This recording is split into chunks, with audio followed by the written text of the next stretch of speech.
अस्सलाम वालेकुम। दिन भर की ताज़ा खबरों, तज्जियों और जायज़ों के साथ मैं हूं जन्नत जमशेद।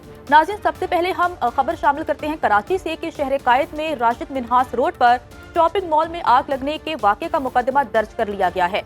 मुकदमा थाना शारा फैसल में सब इंस्पेक्टर की मुद्दत में दर्ज किया गया है। मुकदमे में मुजरिमाना गफलत, कत्ल बिलसब, नुकसान रसाई समेत दीगर दफात शामिल कर दी गई हैं। FIR के मुताबिक आग गुज़श्ता सुबह 5 बजे शॉपिंग मॉल में भड़क उठी। आग ने देखते ही देखते 6 मंजिला इमारत को अपनी लपेट में ले लिया। प्लाजे में मौजूद लोगों ने जान बचाने के लिए सीढ़ियों और बरकी लिफ्ट का सहारा लिया। आग इतनी शदीद थी कि शॉपिंग मॉल में मौजूद 11 अफराद आग लगने से जान की बाजी हार गए। जख्मियों को एम्बुलेंस के जरिए मुख्तलिफ अस्पतालों में मुंतकिल किया गया। आग लगने से मुतासरा शॉपिंग मॉल को सील कर दिया गया है, जबकि पुलिस हुकाम ने इमारत के नक्शे पर सवाल उठाए हैं। फायर फाइटिंग की क्लियरेंस किस तरह दी गई? FIR में शॉपिंग सेंटर का नक्शा पास करने वाले को NOC किसने जारी किया और जारी करने वाले इदारे समेत के इलेक्ट्रिक को भी नामजद किया गया है। गुज़श्ता रोज पुलिस ने क्राइम सीन यूनिट से शवाहिद जमा किए, जबकि फायर ब्रिगेड हुकाम ने मॉल में सेफ्टी इंतजामात को नाकिस करार दे दिया है। इस SSP सिटी का क्या कहना है, आइए वो सुन लेते हैं। जब विजिट किया है तो काफ़ी सारी चीज़ें हमने देखी हैं, इंशाल्लाह उनको भी हम रिपोर्ट में शामिल करेंगे। अभी कुछ कहना या इसको रिपोर्ट को कंक्लूड करना विदाउट जो हमारी क्यूरीज हैं, हमने मुख्तलिफ इदारों को क्यूरीज लिखी हैं, उनका जवाब जैसे आएगा तो फिर हमारी रिपोर्ट जो है कंक्लूसिव और फाइनल होगी। और कोई भी चीज़ आई एश्योर यू के छुपेगी नहीं, इसलिए हम बार बार विजिट कर रहे हैं कि जो चीज़ें हमें क्यूरी आ रही है फिजिकली हम उसको वेरीफाई कर रहे हैं और जो जितने इसमें जिम्मेदारान हैं उनको उनके खिलाफ ज़रूर कानूनी कार्रवाई होगी। तो बहुत से सवालात उठाए जा रहे हैं कि आग लगने के बाद जो वहां पर लोग थे वो बाहर क्यों ना निकल सके और इतना ज्यादा जानी नुकसान कैसे हो गया। इस तमाम तर मामले पर पुलिस तहकीक कर रही है। पुलिस की तहकीक कहां तक पहुंची है, बात कर लेते हैं अपने नुमाइंदे आसिफ अली सैयद से। आसिफ, बताइएगा कि पुलिस की तहकीक अब तक कहां तक पहुंची है? जी बिल्कुल, इस वक्त हम राशिद मिन्हास रोड पर शॉपिंग मॉल जिसमें आग लगी थी गुज़िश्ता दिनों, वहाँ पर हम मौजूद हैं। इस वाक़े में अफसोसनाक वाक़या था जिसमें 11 अफराद अपनी जान से गए थे, जबकि 40 से ज़ायद अफराद जो हैं ज़ख्मी और मुतासर हुए थे धुएँ से और आग से। इस वाक़े की तहकीकात की जा रही हैं। मुकदमा गुज़िश्ता रोज़ दर्ज किया जा चुका है मुतल्लिका इदारों के ख़िलाफ़ और बाकायदा तहकीकात का आगाज़ हो गया है। इस सिलसिले में एक कमेटी बनाई गई है DIG ईस्ट की सरबराही में और DIG ईस्ट के अलावा इसमें SSP ईस्ट जो हैं वो भी इसके रुकन हैं। उसके अलावा मुतल्लिका इदारों के जो अफसरान हैं वो और जो बिल्डिंग के जो इंजीनियर्स होते हैं माहिर, उनको इस तहकीकाती कमेटी में रखा गया है।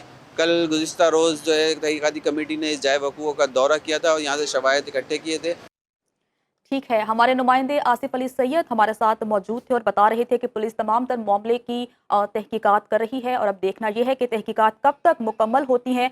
इसी पर ही बात करने के लिए हमारे साथ कराची से हमारे नुमाइंदे शाहमीर खान मौजूद हैं, उनसे बात करते हैं और जानते हैं कि अब तक वहाँ पर क्या सूरत हाल है।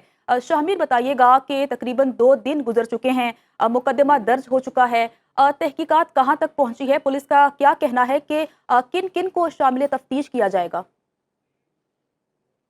जी बिल्कुल, तहकीकात की अगर बात की जाए तो मुख्तलिफ मौक़ों पे हम देख रहे हैं कि जो इंक्वायरी कमेटी बनाई गई है एडिशनल IG कराची की जानिब से, जिसको DIG ईस्ट लीड कर रहे हैं, उसने जाए वक़ूअ का मुख्तलिफ मौक़ों पे जो है वो दौरा भी किया है, शवाहिद जमा करने का सिलसिला भी जारी है। और साथ-साथ ये भी मैं बताता चलूँ कि जो इस शॉपिंग मॉल के मालिक हैं, उनके हवाले से भी जो है तफ़सीलात जमा की जा रही हैं और उनको भी शामिल तफ्तीश करने का फ़ैसला किया जा रहा है। इस हवाले से एक अहम मीटिंग भी है आज शाम में जो कि रखी गई है DIG की सरबराही में, जिसमें तमाम तर जो पुलिस अफसरान है इस इंक्वायरी कमेटी का हिस्सा वो इसमें शामिल होंगे। साथ-साथ कुछ जामियात के प्रोफेसर्स भी हैं, उनको भी माहिराना राय के लिए जो है वो साथ यहाँ पे तलब किया गया है, जिनकी राय ली जाएगी और तहकीकात को जो आगे बढ़ाया जाएगा। मुख्तलिफ ऐसे जो शवाहिद हैं वो मिले हैं जिसमें जो फायर एग्जिट है या फिर इमरजेंसी एग्जिट है वो इस मॉल में नहीं पाया गया है। आग बुझाने के हालात नहीं थे, लेकिन जब DIG ईस्ट की टीम गुज़िश्ता रोज़ इस मॉल में पहुंची है तो वहाँ पे हमने देखा कि मुख्तलिफ आग बुझाने के हालात जो है वो नई हालत में रखे हुए गए हैं। तो यकीनी तौर पे इंक्वायरी कमेटी को कुछ मुश्किलात का सामना भी करना पड़ेगा। कई सवालात ऐसे हैं जिनके जवाबात जो है इस इंक्वायरी में सामने आएंगे। बिल्कुल। हम इसी मॉल की अगर बात की जाए तो इसमें गुज़िश्ता चंद साल कबल भी जो है 2 बार पहले भी आग लग चुकी है और ये अच्छा। वो भी आग शदीद नौयत की थी। रात गए ये आग लगी थी, लेकिन उसके बाद भी हमने देखा कि चंद दिनों के लिए शॉपिंग मॉल बंद हुआ, उसके बाद दोबारा से खोल दोबारा खोल से दिया गया। बहाल कर और दिया गया। इसी शाहमीर तरह हमारे साथ रहिएगा, हम दोबारा से गुफ्तगू का यहीं से आगाज करेंगे। हमें ज्वाइन किया है डॉक्टर आबिद शेख साहब ने, डायरेक्टर रेस्क्यू हैं 1122। बहुत शुक्रिया सर वक्त देने के लिए। सर अगर हम इस केस की बात करें तो फायर ब्रिगेड को भी मुकदमे में नामजद किया गया है और सवालात तो नक्शे पर भी उठाए जा रहे हैं, लेकिन सवाल ये भी उठाया जा रहा है कि लोगों को बाहर क्यों ना निकाला जा सका और इतनी ज्यादा जानें क्यों चली गई। इस पर फायर ब्रिगेड को जिम्मेदार करार दिया जा रहा है अभी तक, आप क्या कहेंगे इस पर? देखिए, मैं क्योंकि आई विटनेस भी हूँ और रेस्क्यू का ऑपरेशन मैंने वहाँ पर लीड भी किया। जहाँ तक नामजदगी की ताल्लुक है, क्योंकि इन्वेस्टिगेशन चल रही हैं, और दूसरा क्योंकि FIR इस दफ़ा पहले कटी है और इंक्वायरी बाद में हो रही है। जहाँ तक आप बात करेंगे रेस्क्यू सर्विसेज की, क्योंकि मैं जो मेरा मैंडेट है, मैं चाहूँगा मैं अपने मैंडेट पे बात करूँ। तो जो हमें कॉल आई थी इस वक्त हमारे पास सेंट्रल कमांड एंड कंट्रोल पे, वो 6:31 पे आई थी और तकरीबन 15 से 16 मिनट का रेस्पॉन्स था, जिसमें हमारी पहली टीम ने वहाँ पर रेस्पॉन्स किया और वहाँ पर ऑलरेडी KMC का इदारा काम कर रहा था। वहाँ पर क्योंकि जो एंट्री पॉइंट था वहाँ पर जीरो विजिबिलिटी थी, स्मोक इतना ज्यादा था कि हमें फोर्सफुल एंट्री करनी पड़ी। और ये मैं काफी चैनल्स पे बता चुका हूँ, इसकी क्लैरिटी भी दे चुका हूँ कि फोर्सफुल एंट्री तभी की जाती है जब आप एंट्री पॉइंट से नहीं जा सके। तो एक हाइट फोर्सफुल एंट्री हमने की ऊपर की तरफ से, और एक हमने वहाँ पर पेडेस्ट्रियन था, वहाँ पर हमने लेडर लगाकर हमारे रेस्क्यूअर्स ने वहाँ पर एंट्री की और वहाँ पर फिर रेस्क्यू ऑपरेशन का काम शुरू हुआ और फायर फाइटिंग का काम शुरू किया गया। क्योंकि बैकअप सपोर्ट हम भी दे रहे थे KMC को फायर फाइटिंग में, और हमारे भी जो रेस्क्यूअर्स थे और साथ में फायर फाइटर्स थे, उन्होंने कम्प्लीटली वहाँ पर सपोर्ट प्रोवाइड की। तो जहाँ तक लोग नहीं निकल सके, जिसकी सबसे बड़ी वजह मैंने आपको बताई, वहाँ पर प्रॉपरली कोई एग्जिट, कोई इवैक्यूएशन की जगह हमें नजर नहीं आई। लेकिन क्योंकि इन्वेस्टिगेशन चल रही है उसमें चीजें क्लियर होंगी। लेकिन वहाँ जिस वक्त हम रेस्क्यू ऑपरेशन कर रहे थे तो फिर उस टाइम पर हमें ऐसी कोई जगह नजर नहीं आई और उन्हीं सीढ़ियों से हमें विक्टिम्स को निकाल के बाहर शिफ्ट करना पड़ा, जिसमें हमें काफी मुश्किलात पेश आई। और जब आप समझ सकते होंगे कि वहाँ पर जब इतना सारा स्मोक हो, जहाँ पर 4th floor 5th floor even half 3rd floor ऐसा था जो कम्प्लीटली उस वक्त आग की लपेट में था, तो क्योंकि पूरी बिल्डिंग बंद थी, वहाँ वेंटिलेशन नहीं थी, तो पूरे जो बिल्डिंग का वो बिल्कुल स्मोक के अंदर थी। तो जाहिर बात है इसमें काफी मुश्किलात हमें पेश आई और this is one of the reason कि अगर वहाँ पर प्रॉपर उनका फायर फाइटिंग सिस्टम होता, जो अभी इन्वेस्टिगेशन में क्लियर भी हो जाएगा, लेकिन हमें उस वक्त नजर नहीं आया, और वहाँ पर प्रॉपर अगर एग्जिट की जगह वहाँ पर डिफाइन होती तो वो लोग शायद उस टाइम पे जब ये अगर वो फायर अलार्म का सिस्टम भी होता तो अगर प्रॉपरली बीप करता तो ये लोग टाइमली वहाँ से निकल पाते। ठीक है, डॉक्टर आबिद शेख साहब हमारे साथ मौजूद है। सर आपका बहुत शुक्रिया, और हमारे नुमाइंदे शाहमीर खान हमें तमाम बता रहे थे। शाहमीर आपका भी बहुत शुक्रिया। आगे बढ़ते हैं और अब लाहौर से खबर शामिल करते हैं कि लाहौर के इलाके चूंग में मेडिकल की तालिबा के कत्ल के वाक़े में ऐनी शाहिद के बयान ने कई सवालात उठा दिए हैं। सोसाइटी के गार्ड का बयान सामने आया है कि वो के रोज कम उम्र ड्राइवर अब्दुल रहमान गाड़ी चला रहा था। मुलजिम गाड़ी जिग जैग करता रहा और मकतूला की गाड़ी के पीछे सोसाइटी में दाखिल हुआ और कुछ देर बाद कम उम्र ड्राइवर के मामू और साथियों ने फायरिंग की। मुलजिमान ने सोसाइटी के गेट पे असलहे के जोर पर गेट भी बंद करवा दिए, जबकि मेडिकल की जख्मी तालिबा को उसके अहले खाना अस्पताल मुने के लिए मिन्नतें करते रहे। इसी तमाम तर मामले पर बात करने के लिए हमारे नुमाइंदे कैसर इफ्तिखार हमारे साथ मौजूद हैं और हमें ज्वाइन किया है SSP इन्वेस्टिगेशन अनूश मसूद साहिबा ने भी। तो सबसे पहले कैसर मैं आपकी तरफ आऊंगी, कहिएगा कि ये वाकया पेश आया 4 नवंबर 7:30 बजे और आज 27 नवंबर है, लेकिन अभी तक पुलिस ने सिर्फ कुछ ही मुल्जिमान को गिरफ्तार किया है और 3 जो मरकजी मुल्जिमान थे वो अभी तक गिरफ्तार नहीं हो सके। पुलिस का क्या मौक़िफ़ है इस पर? जी बिल्कुल, ये जो वाकया है 4 नवंबर को पेश आया, जिसमें अभी आपने सारी उसका बताया कि कैसे ये वाकया पेश आया। अभी तक जो 2 मुल्जिमान गिरफ्तार हैं, जबकि 3 जो मुल्जिमान हैं जिसमें अब्दुल रहमान भी शामिल है, वो अभी तक अबूरी जमानत पर हैं, जबकि 2 जो मुल्जिमान हैं उनका 4 रोज का रिमांड जो है वो पुलिस को दे दिया गया है। जबकि अब से कुछ देर पहले जराए की ये खबर थी कि जो तज़ीन जो मकतूला है 23 साल, उसके जो वालिद हैं उन्होंने खुदा यानी कि अल्लाह की रजा के लिए जो है मुल्जिमान को जो है माफ़ कर दिया गया है। जबकि इस हवाले से हमारी बात हुई DIG इन्वेस्टिगेशन लाहौर इमरान किश्वर से अब से कुछ देर पहले, तो उनसे इस सारे मामले में इस जो जराए की खबर थी उसके बारे में पूछा, तो उन्होंने कहा कि ये बिल्कुल बेबुनियाद खबर है, क्योंकि इसमें क्योंकि पुलिस है या लॉ इस बारे को जो है वो सुलहनामे को नहीं मानता, क्योंकि लॉ कानून के मुताबिक जो है वो पुलिस जो है वो इन्वेस्टिगेशन विंग जो है वो इसको केस को परसू करेगा। और उन्होंने तमाम एविडेंसेस, जिसमें पंजाब फोरेंसिक जो साइंस एजेंसी है उन्होंने भी तमाम जो शवाहिद इकट्ठे कर लिए हैं और मौका से जो है वो गोली के खौल भी वहाँ से वो बरामद कर लिए गए हैं। जबकि इस वक्त पुलिस ने जो 2 मुल्ज़मान गिरफ्तार हैं उनके रिमांड जो अदालत से ले लिया और मजीद इन्वेस्टिगेशन जारी है। जबकि अच्छा कैसर, इस हवाले से बताइएगा कि पुलिस तो तहकीकात कर रही है, में लेकिन ये खबरें भी सामने आई हैं कि जो लड़की के लवाहिकीन हैं वो डरे हुए हैं, सहमे हुए हैं, अपने घर से बाहर नहीं निकल रहे। इस बारे में बताइएगा।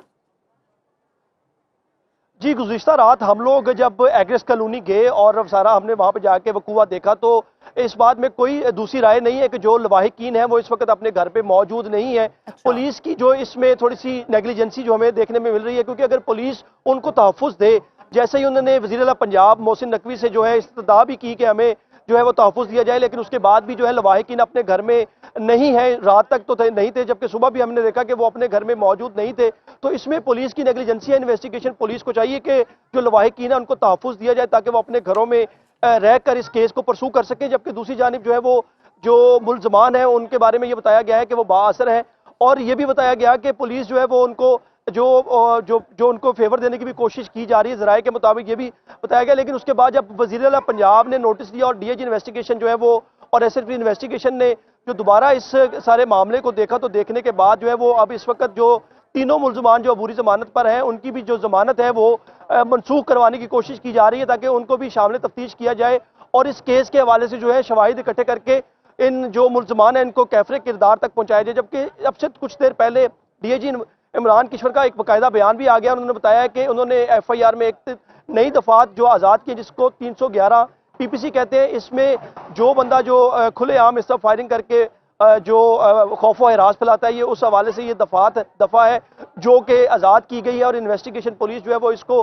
केस को खुद भी परसू कर रही है। जबकि जो लवाहिकीन है वो किसी भी किस्म का बयान देने से वो घबरा रहे हैं अभी तक। इसमें लाहौर पुलिस को, स्पेशली इन्वेस्टिगेशन पुलिस को चाहिए कि जो लवाहिकीन है उनको जो है वो तहफ़्फ़ुज़ फराहम किया जाए ताकि वो इस केस को परसू भी कर सके और इंसाफ भी उनको वो हासिल कर सके। जबकि इस वक्त जो लवाहिकीन है वो अपने घरों में मौजूद नहीं है। 4 नवंबर को ये हादसा पेश आया जिसमें 17 साल नौजवान ने जो है वो जिग-जैग करते हुए गाड़ी को परसू किया और उसके बाद एग्रेस कॉलोनी में आए। एग्रेस कॉलोनी में जो इन्होंने अपने जो मेन मुल्ज़िम है अब्दुल रहमान, उसने अपने मामू को बुलाया। मामू ने आते ही अपने जो 4 दोस्त उनके साथ भी थे, आबिद, रज़ा और साजिद और अमजद, ये चारों लोग जो इन्होंने आते ही फायर खोला। फायर खोलने से जो पीछे बैठी हुई तज़ीन 23 साल उसको फायर लगा। जब उनको पता चला कि फायर लगा है तो उन्होंने गेट बंद करवाया। गेट बंद करवाने के बाद जो लड़की के मामू है उसने बताया कि बच्ची को फायर लग गया, हमें हॉस्पिटल लेकर जाना है, जिस पर गार्ड ने दरवाजा खोला और उन्होंने वहां पर भी जो मुल्ज़मान है उन्होंने बता दीजिएगा कि क्या मुल्ज़मान का माजी में भी कोई क्रिमिनल रिकॉर्ड रह चुका है?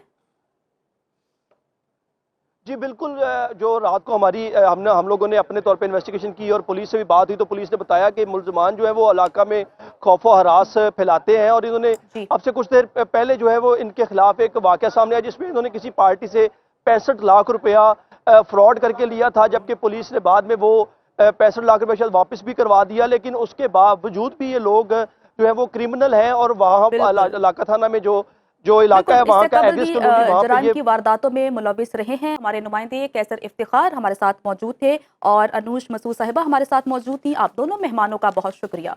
वापस आएंगे ब्रेक के बाद। ब्रेक के बाद आपको खुशामदीद कहते हैं। नाज़रीन, यंग डॉक्टर्स एसोसिएशन और पंजाब पैरामेडिकल स्टाफ का डॉक्टर ज़ीशान के कातिलों की अदम गिरफ्तारी पर डीसी कॉम्प्लेक्स के बाहर धरना दूसरे रोज भी जारी है। डॉक्टर ज़ीशान अनवर शहीद के कातिल 11 रोज गुजरने के बाद भी ताहाल गिरफ्तार न हो सके। जिला गुजरात की डॉक्टर्स कम्युनिटी पुरअज़्म है कि मुल्ज़िमान की गिरफ्तारी तक डीसी कॉम्प्लेक्स से 1 इंच भी पीछे नहीं हटेंगे। मुजाहिरीन का कहना है एक इंतहाई काबिल डॉक्टर जो ड्यूटी पर जा रहा था सरेआम गोलियां मारकर कत्ल कर दिया जाता है और इंतजामिया 11 रोज बाद भी हमें ये कहानी सुनाती है कि मुल्ज़िमान की गिरफ्तारी के लिए उन्हें मजीद वक्त दिया जाए। क्या किसी भी मुजरिम को पकड़ने के लिए 11 दिन कम होते हैं? जबकि वाक़े की सीसीटीवी फुटेज भी मौजूद है जिनमें मुल्ज़िमान की वाज़ेह तौर पर नजर आ रही हैं। इसी तमाम तर मामले पर बात करने के लिए गुजरात से हमारे नुमाइंदे अब्दुल सलाम मिर्जा हमारे साथ मौजूद हैं, उनसे बात करते हैं। अब्दुल सलाम, बताइएगा कि मुजाहिरीन का मजीद क्या कहना है? जी, इस वक्त मैं डिप्टी कमिश्नर गुजरात दफ्तर में मौजूद हूँ, जहाँ पर डॉक्टर्स कम्युनिटी गुज़िश्ता 5 रोज़ से धरना दिए बैठी हुई है। डॉक्टर्स कम्युनिटी की जानिब से सिर्फ एक ही मुतालबा है, वो सामने आ रहा है कि डॉक्टर ज़ीशान के कातलों को गिरफ़्तार किया जाए। गुज़िश्ता 15 रोज़ से जो है 15 रोज़ कबल डॉक्टर ज़ीशान को दिन दिहाड़े सरेआम सड़क किनारे जो है फायरिंग करके कत्ल कर दिया गया था। मुलजमान की अदम गिरफ़्तारी पर डॉक्टर्स कम्युनिटी गुज़िश्ता 5 रोज़ से धरना दिए हुए है। इस वक्त हमारे साथ डॉक्टर्स कम्युनिटी मौजूद है, उनसे जानते हैं। डॉक्टर साहब, बताइएगा क्या मुतालबा है अब आपका? आज 2 हफ्ते गुजरने के बावजूद हमारी डीपीओ साहब ने जितने भी हमें टाइम दिया, अल्टीमेटम दिया, वो गुजरने के बावजूद 5वां दिन हम यहाँ पे बैठे हुए हैं। अभी तक हम क्लूलेस हैं, ना मुल्ज़मान पकड़े जा सके, उनके पीछे क्या उसके मुहर्रिकात हैं ना वो हमें बताया गया, और ना ही उस पर कोई पेशरफ्त हो सकी। जी बिल्कुल, आपने सुना डॉक्टर्स कम्युनिटी का कहना था कि पुलिस की जानिब से अभी तक कोई पेशरफ नहीं की। दूसरी जानिब आज डॉक्टर के वफद की जो है आईजी पंजाब से भी मुलाकात मुतवक्के है, जिसमें अगला लाएअमल डॉक्टर्स कम्युनिटी वहां पर ही ऐलान करेगी। जी ठीक है, अब्दुल सलाम मिर्ज़ा हमारे साथ मौजूद हैं और यंग डॉक्टर्स का कहना है कि जब तक हमारे मुतालिबात नहीं माने जाते ये धरना जारी रहेगा। मज़ीद उनका क्या कहना है, आइए वो सुन लेते हैं। ओपीडी की स्ट्राइक पे बैठे हुए हैं। सिर्फ उसमें जो आम मरीज़ होते हैं, नज़ला ज़ुकाम वाले, दर्दों वाले, ये मरीज़ हैं, उनका मुआयना हमने बंद किया हुआ है। इंतज़ामिया की तरफ से फौरी तौर पे इस चीज़ पे कोई नोटिस नहीं लिया गया। यहाँ पे अमन व अमान की सूरत हाल इतनी ख़राब हो गई है कि दिन दहाड़े कोई भी आपको गोली मारकर चला जाए। CCTV फुटेज मौजूद है, लेकिन वो इतने कानून के हाथों से बाहर निकले हुए हैं कि कानून बेबस है उनके सामने और उनको गिरफ्तार नहीं कर सकता। आज 3वां दिन है और आज तक अभी तक DCO अब DPO साहब अभी तक कोई हमें कंक्लूसिव एविडेंस नहीं दे सके। इस सेंस में अगर ये OPD स्ट्राइक हो रही है तो ये एक अलामती स्ट्राइक है, इससे किसी मरीज़ को कोई सफरिंग नहीं हो रही। कोई हमारी आवाज़ सुनने को तैयार नहीं है, कोई उसके ऊपर एक्शन लेने को तैयार नहीं है, कोई इनफैक्ट हमें तसल्ली देने को तैयार नहीं है कि वो लोग अपनी पूरी कोशिश कर रहे हैं। तो यंग डॉक्टर्स की राय आपने सुनी। इसी तमाम तर मामले पर बात करने के लिए हमें ज्वाइन किया है साबिक सदर young doctors association doctor Saud Afzal साहब ने। डॉक्टर साहब, बहुत शुक्रिया वक्त देने के लिए। सर, आप भी इस वाक़े से बाखूबी वाकिफ़ होंगे कि एक डॉक्टर को कत्ल कर दिया जाता है। 11 दिन गुजर गए हैं लेकिन अभी तक किसी भी मुलजिम को गिरफ्तार नहीं किया जा सका और पुलिस यही कहती है कि हमें मज़ीद वक्त दिया जाए। लेकिन अब डॉक्टर्स एहतजाज कर रहे हैं। लेकिन सर, डॉक्टर्स के एहतजाज की वजह से वो बेचारे जो मरीज़ हैं, जो इलाज के लिए वहाँ पर आते हैं, वो मुतासिर होते हैं। तो डॉक्टर का जो रवैया है, धरना देना, एहतजाज करना, OPD को बंद करना, क्या ये दुरुस्त है? देखें, बहुत पहले बहुत शुक्रिया कि आपने मुझे लाइन पे लिया है। मैं 14 रोज हो गए हैं इस नाहक कत्ल को। डॉक्टर है, उसके बाद वो टीचर है, PhD है, बायोकेमिस्ट्री में एसोसिएट प्रोफेसर है। सुबह 7:30 बजे मसरूफ शाहराह के ऊपर 2 कातिल उसको गोली मारकर चले जाते हैं। हम 14वें दिन आज ये बात कर रहे हैं कि हमें इसका कोई अंदाजा नहीं कि उसको क्यों मारा गया। 5 दिन हो गए हैं हमें DC कम्प्लेक्स के बाहर धरना दिए हुए, इस शदीद मौसम की सूरत हाल में भी। इंतजामिया को टाइम दिया गया, हर दफ़ा जितनी दफ़ा उन्होंने टाइम मांगा, 72 घंटे का, 3 दिन का, 5 दिन का, लेकिन हमें कोई भी उसमें आउटकम नज़र नहीं आया। अब हमें बताएं, ये जो आउटडोर क्लोजर है, ये एक नॉमिनल सी एक स्ट्राइक होती है, ये एक नॉमिनल सा एक एहतजाज होता है। ये इससे बताया जाता है कि कम्युनिटी के अंदर जो अदम तहफ़्फ़ुज़ का एक जो बेचैनी है, गम गुस्सा है, वो उसका इजहार किया जाता है। इससे हमें पता है पेशेंट की सफरिंग हम कतई तौर पे नहीं चाहते, हम कभी नहीं चाहते कि अवामुन्नास को तकलीफ हो, लेकिन इंतज़ामिया को भी तो कम अज़ कम ये देखना चाहिए कि लोग डॉक्टर्स जिन्होंने जॉब्स पे जाना है, जिन्होंने प्राइवेट क्लिनिक करना है, जिनकी पब्लिक डीलिंग है, अगर इस तरह की सूरत हाल लॉ एंड ऑर्डर की होगी तो वो किस तरह अपने कामों पे नॉर्मली जा सकेंगे। ये चीज़ें हुकूमत वक्त के देखने की भी ज़रूरत है। बिल्कुल सर, आप सही फरमा रहे हैं। कहिएगा, जैसा कि आपने कहा कि इंतज़ामिया को भी देखना चाहिए और सेफ्टी प्रोवाइड करना कानून नाफिज करने वाले इदारों की जिम्मेदारी है। तो अथॉरिटीज़ क्या कहती हैं, अभी तक गिरफ्तारी क्यों ना अमल में लाई जा सकी? देखें, पहले हमें ये बताया गया था कि जी नादरा से उनके प्रिंट्स जो हैं वो रिकवर कर लिए गए हैं, फेस आइडेंटिटीज हो रही हैं, जो पहले डेज में हमें बताया गया। कल हमारी RPO साहब से मुलाकात हुई, धरने के अंदर ही वो आए वहाँ से गुजरांवाला से हमारे पास। उन्होंने बताया कि जो नादरा के प्रिंट्स हैं वो डिटेक्टेबल नहीं है, यानी कि वो सफिशिएंट मटेरियल नहीं है या जो मटेरियल है उससे आइडेंटिफाई नहीं हो सकता। और जो फेस आइडेंटिटी किया है उसके लिए हमने कोशिश कर रहे हैं, उनका कोई ऐप है उसके ऊपर पुलिस की, उसके ऊपर हमने डाला हुआ है, उसकी आइडेंटिटी हो जाएगी। कुछ चीज़ों के ऊपर उनका है कंसर्न कि इन इलाकों में ये लोग शामिल हो सकते हैं, कुछ चीज़ें वो अपनी इन्वेस्टिगेशन के लिए प्राइवेट रखना चाहते हैं, उनको डिस्क्लोज नहीं करना चाहते। हमने कहा था बिल्कुल ठीक है, लेकिन 14 दिन में हमें ये बता दें क्या ये बत्ताखोरी हुई है, क्या डॉक्टर साहब को टारगेट किया गया है, क्या ये डकैती की वारदात थी। आखिर जब तक ये सारा कुछ अनर्थ नहीं होगा, 14वें दिन में हम बैठे हैं। तफ्तीश की रफ्तार को तेज करने की जरूरत है। 11 दिन गुजर चुके हैं लेकिन अभी तक मालूम नहीं हो सका कि किसने कत्ल किया। डॉक्टर सऊद अफजल साहब हमारे साथ मौजूद है, सर आपका बहुत शुक्रिया। दिन भर में आगे बढ़ते हैं और अब बात करते हैं कि पंजाब भर में बगैर हेलमेट बाइक राइडिंग और कम उम्र ड्राइवर्स के खिलाफ पुलिस की कार्रवाइयां जारी हैं। सेफ सिटी हुकाम ने वालिदैन से अपील की है कि कम उम्र ड्राइवर्स को हरगिज गाड़ी चलाने के लिए ना दी जाए, जबकि पंजाब भर में अब तक 5000 से ज्यादा कम उम्र ड्राइवर्स के खिलाफ मुकदमा दर्ज करके गाड़ियों को थानों में बंद किया गया है। दूसरी तरफ वालिदैन पुलिस के इस इकदाम से नाखुश दिखाई दे रहे हैं। वालिदैन का कहना है कि हमारे बच्चों की उम्रें 15 साल से ज्यादा हैं, हमारे पास बच्चों को स्कूल या अकेडमी भेजने के लिए दीगर वसाइल मौजूद नहीं है। खास तौर पर पुलिस एहलकार इन बच्चों को ज्यादा निशाना बना रहे होते हैं जिन्होंने स्कूल बैग साथ रखे होते हैं। पुलिस के लिए स्कूल और एकेडमी जाने वाले बच्चे सॉफ्ट टारगेट। तमाम सूरत हाल पर बात करने के लिए हमारे साथ हमारे नुमाइंदे जुल्करनैन ताहिर मौजूद हैं और उनसे बात करते हैं और जानते हैं कि क्या सूरत हाल है। जुल्करनैन, बताइएगा कि आपके शहर में क्या सूरत हाल है और ट्रैफिक पुलिस ने अब तक कितने मुकदमा दर्ज किए, कितने लोगों को गिरफ्तार किया और कितनी गाड़ियों को बंद किया?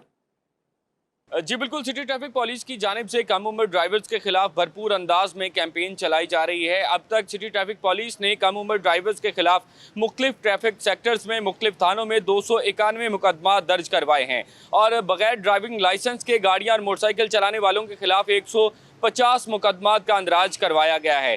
और इस मुहिम के दौरान सिटी ट्रैफिक पुलिस की जानिब से अब तक 4800 के करीब चालान टिकट्स जारी किए गए हैं और कम उम्र ड्राइवर्स और बगैर ड्राइविंग लाइसेंस जो गाड़ियां और मोटरसाइकिल चलाने वालों की गाड़ियां जो है वो 1500 के करीब हैं, मुख्तलिफ ट्रैफिक सेक्टर्स में मुख्तलिफ थानों में बंद की गई हैं। चीफ ट्रैफिक ऑफिसर का इस हवाले से ये भी कहना था कि शहरी जिम्मेदार शहरी होने का सबूत दें, अपने कम उम्र बच्चों को गाड़ियाँ और मोटरसाइकिल चलाने के लिए ना दें ताकि वो अपने लिए और रोड पर चलने वाले दूसरे अफराद के लिए खतरा ना बने। ठीक है, फैसलाबाद से जुल्करनैन ताहिर हमें फैसलाबाद की सूरत हाल से आगाह कर रहे थे। मुल्तान का रुख करते हैं और हारून ताहिर से बात करते हैं। हारून, बताइएगा कि मुल्तान में ट्रैफिक पुलिस कितनी मुतहरिक है?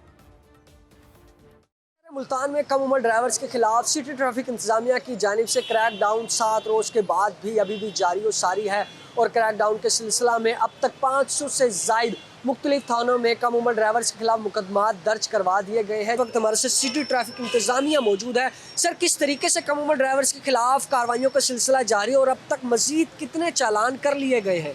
जो कम उम्र ड्राइवर्स हैं इनके खिलाफ 500 से ज़्यादा ज़िला मुल्तान के मुख्तलिफ थानों में मुकदमात का इंदराज कराया गया है और ये कार्रवाई जारी और सारी है। हमारी जो टीमें हैं CTP मुल्तान की वो मुतहरिक हैं, तो वालिदैन से हमारी गुजारिश है खुदारा ज़िम्मेदारी का मुजाहरा करते हुए अपने कम उम्र बच्चों को गाड़ी हरगिज़ ना दें। सिटी ट्रैफिक की जानिब से बाकायदा तौर पर जो क्रैकडाउन है कम उम्र ड्राइवर्स के खिलाफ वो ताहाल जारी है। हारून ताहिर, आपका बहुत शुक्रिया। आगे बढ़ते हैं और ओकाड़ा की बात कर लेते हैं और हमारे नुमाइंदे सलमान चौधरी हमारे साथ मौजूद हैं, उनसे बात कर लेते हैं। सलमान, बताइएगा कि ओकाड़ा में क्या सूरत हाल है और क्या जो शहरी हैं वो ट्रैफिक पुलिस के साथ ताउन कर रहे हैं? पंजाब भर की तरह ओकाड़ा में भी कम उम्र ड्राइवर के खिलाफ क्रैकडाउन जारी है। अब तक की सूरत हाल के मुताबिक अगर बात की जाए तो 852 FIRs हो चुकी हैं। 2000 से प्लस जो गाड़ियां हैं, मोटरसाइकिलें हैं, इनका चलान करके बंद कर दिया गया है। इस हवाले से हमारी जब DPO मंसूर अमान से बात हुई तो उनका ये कहना था कि अमन व अमान को यकीनी बनाने के लिए ये क्रैकडाउन किया जा रहा है ताकि लोगों की ज़िंदगियों को महफूज बनाया जा सके। इस हवाले से उनका ये भी कहना था कि IG पंजाब के हुक्म पर हमने खिदमत मरकज़ को 24 घंटों के लिए खोल दिया है ताकि जो लाइसेंस हैं वो रीन्यू कराए जा सकें और साथ नए लाइसेंस बनाए जा सकें। इस हवाले से उनका ये भी कहना था कि मुख्तलिफ अकेडमी, स्कूल्स और कॉलेजेस में इस हवाले से लेक्चर दिए जा रहे हैं, बैनर्स अवेज़ा किए गए हैं कि वालिदैन 18 साल से कम उम्र बच्चों को जो है वो मोटरसाइकिलें या गाड़ियाँ चलाने की इजाज़त ना दें। ठीक है, सलमान चौधरी आपका बहुत शुक्रिया, हमें ज्वाइन किया है ब्यूरो चीफ सुनो न्यूज़ फैसलाबाद शहरोज़ इबाद ने। उनसे बात कर लेते हैं और जानते हैं कि फैसलाबाद में क्या सूरत हाल है। शहरोज़, बताइएगा कि ट्रैफिक पुलिस तो काफ़ी मुतहरिक है, लेकिन जो वालिदैन हैं उनके शिकवे सामने आ रहे हैं कि हमारे बच्चे 15 साल से ज़ायद उम्र के हैं, तो अकेडमी जाने के लिए, स्कूल जाने के लिए उन्हें बाइक का इस्तेमाल करना पड़ता है क्योंकि कोई और वसाइल ही नहीं है। तो क्या तहफ़्फ़ुज़ात हैं वालिदैन के इस तमाम तर मामले पर?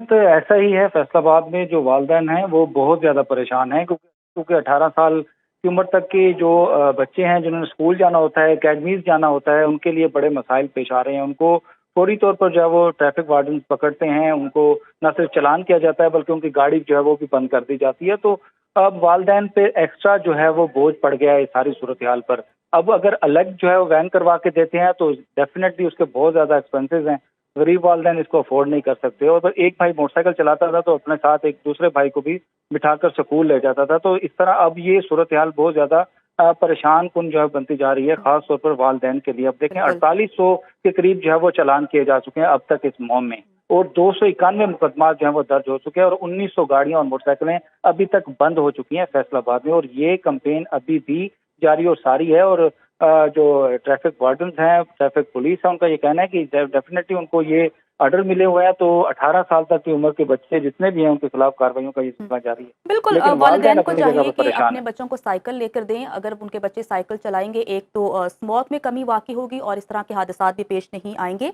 यासिर मजीद से बात कर लेते हैं और जानते हैं कि मुल्तान में क्या सूरत हाल है। यासिर, बताइएगा कि मुल्तान में ट्रैफिक पुलिस को किन मुश्किलात का सामना है तमाम तर हिदायत को इम्प्लीमेंट करवाने में? क्या अवाम ताउन कर रही है पुलिस के साथ?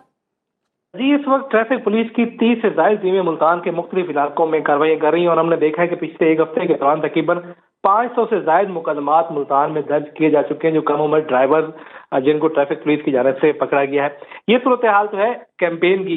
दूसरी जानिब अगर हम देखें तो इस कैंपेन के बाद जो किराए हैं, खास तौर पर रिक्शा और वो टैक्सी ड्राइवर जो बच्चों को स्कूल लाते और ले जाते थे, उन्होंने भी खासा इजाफा किया है, तो जिसकी वजह से वालिदैन को काफी ज्यादा मुश्किलात का सामना है। ट्रैफिक पुलिस हुकाम की जानिब से बाकायदा तौर पर काफी अरसे से एक कैंपेन चल रही थी कि वालिदैन को समझाएं कि कम उम्र बच्चों को बाहर न निकाले, खास तौर पर जिन लोगों के पास लाइसेंस नहीं है वो लाइसेंस बनवाकर बाहर निकले। तो इस सूरत हाल में ट्रैफिक पुलिस को काफी ज्यादा मुश्किलात का सामना करना पड़ा है, क्योंकि मुल्तान में अगर हम देखें तो रजिस्टर्ड गाड़ियों की तादाद तकरीबन 11 लाख है, जबकि अब तक सिर्फ 3 लाख के करीब लोगों ने ड्राइविंग लाइसेंस बनाया है। तो यकीनी तौर पर बाकी जो कम उम्र ड्राइवर्स हैं वो भी इसी तरह से सड़कों पर बगैर ड्राइविंग लाइसेंस के मौजूद है। हमने देखा कि पिछले एक हफ्ते के दौरान मुल्तान में जो रजिस्ट्री का किराया है वो तकरीबन 50 से 100 रुपए बढ़ा है। तो ये सूरत हाल है इस वक्त मुल्तान के मुख्तलिफ इलाकों में, जहाँ पर जो कम उम्र बच्चे जिन्होंने अब स्कूल जाना है तो उनको भी इस सूरत हाल से काफी ज्यादा मुश्किल सूरत हाल का सामना करना पड़ रहा है। ठीक है, हमारे नुमाइंदे यासिर मजीद और शहरोज़ इबाद हमारे साथ मौजूद थे और हमें तमाम तर बता रहे थे। आप दोनों का बहुत शुक्रिया। वापस आएंगे एक ब्रेक के बाद, साथ रहिएगा। ब्रेक के बाद दिन भर में आपको खुश आमदीद कहती हूँ। नाजरीन, करोड़ लाल ईसन शहर में गटरों का उबलता पानी शहरियों का मुकद्दर बन गया है। हर तरफ गंदगी का ढेर है, गलियां तालाब बन चुकी हैं, मुख्तलिफ वार्ड्स में गंदगी से बदबू ताफुन फैल गया है। मजीद बात कर लेते हैं अपने नुमाइंदे मोहम्मद आसिफ खान से। आसिफ, कहिएगा कि वहाँ पर क्या सूरत हाल है और इंतजामिया इस मसले का हल क्यों नहीं निकालती?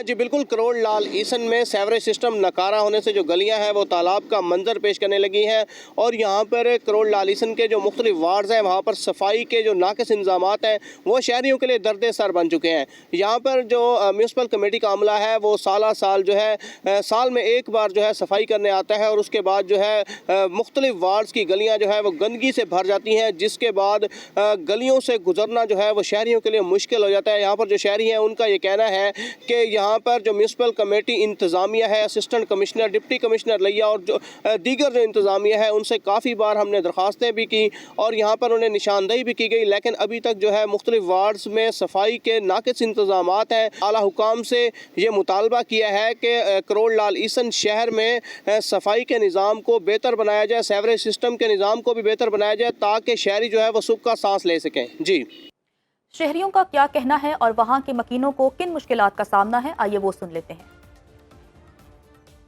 से यहाँ पे पानी रुका हुआ है और हमारे जो मोहल्ले के बच्चे हैं वो भी इसकी वजह से बीमारी का शिकार हो रहे हैं। जी, ये तकरीबन 2 साल हो गए हैं, सारा गंदा पानी जमा है, सीवरेज का बीमारियां फैल रही हैं, मच्छर है और स्मेल इतनी आती है। अमले को कई बार शिकायत की है लेकिन जो है उन्होंने कोई हमारी बात नहीं सुनी है। हमारा आला हुकाम से मुतालबा है कि इस गंदगी को जल्द से जल्द सफा किया जाए। मुजफ्फरगढ़ की तहसील अलीपुर के हवाले से बात करते हैं, जहां पर सीवरेज सिस्टम नाकारा हो चुका है। क्या सूरत हाल है वहां पर, बात कर लेते हैं सुनो न्यूज़ के नुमाइंदे अजहर अब्बास से। जी अजहर। मुजफ्फरगढ़ की तहसील अलीपुर में मौजूद हूँ।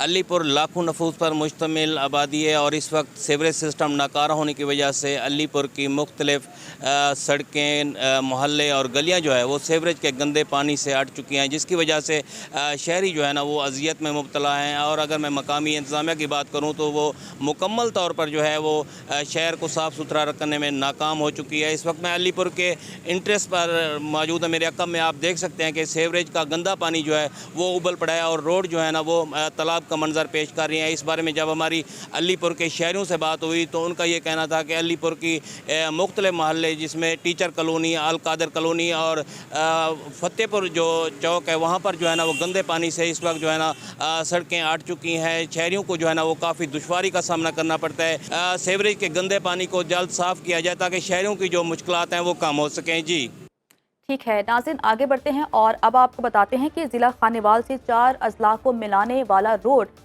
तबाहाल है, ज़बोहाली का शिकार है। और क्यों है ऐसा, बात कर लेते हैं अशफाक अहमद जट से। अशफाक बताइएगा। मैं इस वक्त मौजूद हूँ मुल्तान ता बिहारी रोड पर। इस रोड को दिल्ली रोड भी कहा जाता है। ये रोड अरसा दराज से टूट फूट का शिकार है।